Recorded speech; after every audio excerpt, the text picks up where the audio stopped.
तो हमारा पहला सवाल है कि हॉटलाइन समझौता कब हुआ था।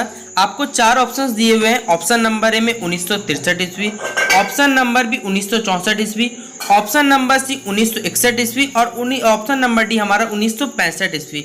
तो देखिए हॉटलाइन जो समझौता हुआ था ये कब हुआ था, तो याद रखिए ये समझौता हुआ था 1963 ईस्वी में ये समझौता हुआ था। तो ऑप्शन नंबर ए इसका राइट आंसर हो जाएगा। आपने इंडो चाइना वॉर पढ़ा होगा, अगर पॉलिटी की बुक में, तो आपको समझ में आ जाएगा कि कहाँ से जुड़ा हुआ है। ठीक है, तो ऑप्शन नंबर ए इसका राइट आंसर होगा। अगला सवाल हमारा देखिए, सोवियत संघ ने कौन सा सैनिक गुट बनाया था, उसका नाम क्या था हमें बताना है। नाटो, सीटो, सेंटो या फिर वार्सा संधि। तो देखिए सोवियत संघ के द्वारा जो सैनिक गुट बना उनका नाम हमें बेसिकली बताना है। तो देखिए उसका नाम क्या था, वार्सा संधि था। ऑप्शन नंबर डी इसका राइट आंसर हो जाएगा।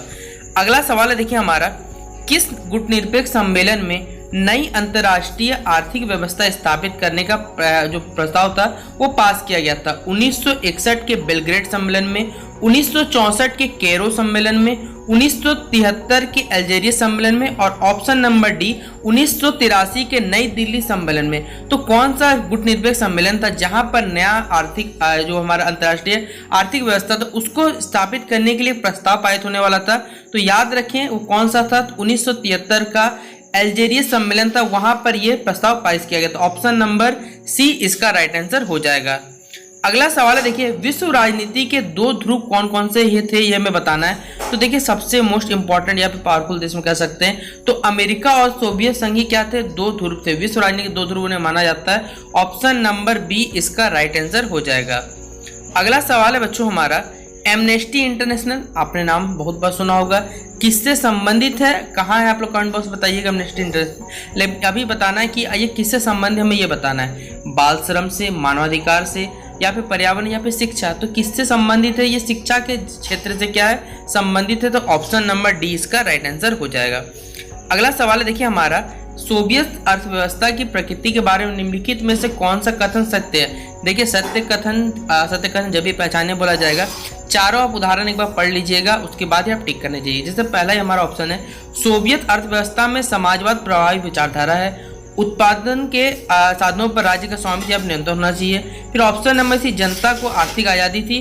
और ऑप्शन नंबर डी हमारा अर्थव्यवस्था के पहलू का नियोजन और नियंत्रण राज्य करता था। तो कौन सा ऑप्शन सही है, तो ऑप्शन नंबर सी की जनता को आर्थिक आज़ादी थी, यही इसका सही उदाहरण है। अगला सवाल देखिए हमारा, बर्लिन की दीवार, तो याद रहे ये किसका प्रतीक है, तो याद रखिएगा ये शीत युद्ध का क्या चरमोत्सव का प्रतीक माना जाता है। तो 7th का ए नंबर राइट आंसर हो जाएगा। फिर अगला देश है, किस देश ने नाटो, अभी बहुत ही विवाद में रहा था, नाटो में अमेरिकी नेतृत्व का विरोध क्यों किया, कौन से देश ने, ब्रिटेन ने, फ्रांस ने, और हाल में आपको मालूम होगा किस देश के कारण ये सब सारा का सारा नाटो में कौन सा देश जुड़ना चाहता है, कमेंट बॉक्स में जरूर बताइएगा। और पश्चिम जर्मनी या फिर इटली। तो किस देश ने नाटो में यहाँ पर बताना है हमें कि अमेरिकी नेतृत्व विरोध किया, तो फ्रांस था। ऑप्शन नंबर क्या हो जाएगा, बी राइट आंसर हो जाएगा।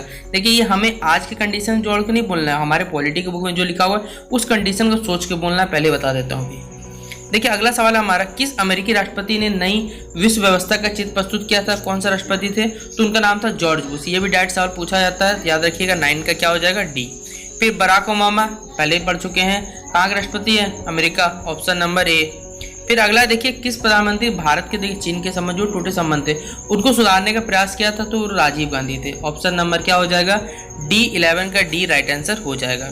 फिर देखिए कौन सा वर्ष भारत चीन मित्रता वर्ष के रूप में माना गया है, तो ये आप बताइएगा 1954, 1962, 1988 या फिर 2006। तो कब माना गया है, ये 2006 को माना गया है मित्रता दिवस। 1962 के जो इंडो चाइना वार हुआ था, ठीक है, उसके बाद माना जाता है ये। फिर अगला सवाल हमारा, दक्षिण एशियाई भारत में सैनिक शासन सबसे पहले किस राज्य में स्थापित हुआ, ये हम बताना है। श्रीलंका में, नेपाल में, पाकिस्तान या भूटान में। तो किस राज्य में स्थापित हुआ, तो ये पाकिस्तान में स्थापित हुआ। तो ऑप्शन नंबर क्या हो जाएगा, 13 का सी इसका राइट आंसर हो जाएगा।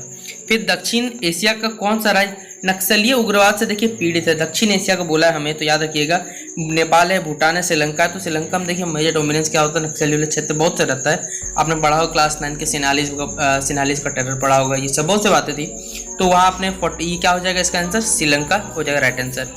फिर अगला देखिए, भारतीय संविधान का कौन सा अनुच्छेद संसद के संयुक्त अधिवेशन की हमें क्या देता है, अनुमति, एक साथ अधिवेशन देता है, आज़ादी देता है या फिर अनुमति देता है। कौन सा हमारा ये जुड़ा हुआ अनुच्छेद, तो इसमें कौन सा जुड़ा हुआ याद रखिएगा, अनुच्छेद 108। तो तो 15 का क्या हो जाएगा, बी राइट आंसर हो जाएगा। फिर भारतीय संविधान के किस भाग को संविधान की आत्मा, तो याद रखिएगा बार बार पूछा जाता है संविधान की आत्मा किसे कहा जाता है, तो प्रस्तावना जो हमारा प्रीएम्बल है उसे हम लोग क्या कहते हैं, soul of our Indian constitution. ठीक है, तो 16 का ए इसका राइट आंसर हो जाएगा। फिर अगला है संविधान सभा के देखिए अध्यक्ष पूछा गया है, तो कौन है संविधान सभा का अध्यक्ष, doctor Rajendra Prasad. Option number Bharat के राष्ट्रपति हैं, ठीक है, प्रथम राष्ट्रपति, तो 17 का बी इसका राइट आंसर होगा। फिर भारत में नई आर्थिक नीति की शुरुआत कब की गई थी, तो ये भी डायरेक्ट सवाल है। 1991 वर्ष से क्या हुई थी, भारत में नई आर्थिक नीति की शुरुआत हुई थी। फिर अगला देखिए हमारी नियोजन व्यवस्था किस विचारधारा पर आधारित है, उदारवाद पे यानी लिबरलाइजेशन पे ये आधारित है। ठीक है, अगला है साम्यवाद पे, गांधीवाद पे, या फिर लोकतांत्रिक समाजवाद। तो हमारा जो अर्थव्यवस्था किस पर आधारित है, वो लोकतांत्रिक समाजवाद पे कार्य करता है। फिर अगला देखिए राष्ट्रीय विकास परिषद का जो गठन हुआ था कब हुआ, तो 1950, 1951, 1952 या फिर 1953। तो राष्ट्रीय विकास परिषद का जो गठन हुआ था कब हुआ, तो 1952 ईस्वी। ऑप्शन नंबर सी इसका सही जवाब हो जाएगा। तो ये जो 20 ऑब्जेक्टिव थे मैंने आपको करवा दिए हैं। ठीक है, इन सबको आप लोग अच्छे से कॉपी नोट डाउन कर लीजिएगा और अच्छे से याद जरूर कर लीजिएगा। ठीक है।